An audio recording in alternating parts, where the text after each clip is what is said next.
కష్టమిది, నీ గర్వమిది, నువ్వు కడుపున పెంచిన బిడ్డ ఇది, నీ గెలుపు ఇది, ప్రతి తలపు ఇది, నువ్వు పుడమితో చేసిన చెలిమీది.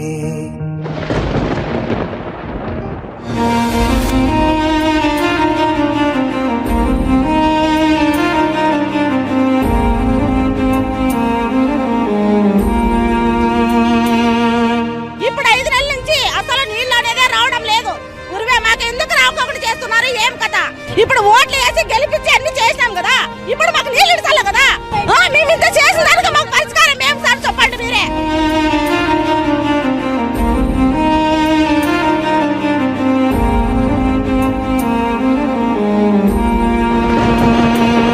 వ్యవసాయమనే నీ సాయముతో పులకరించిన నేల ఇది, మరి అందరి ఆకలి తీర్చిన చేతిని నోటికి నడిపే దారి అది.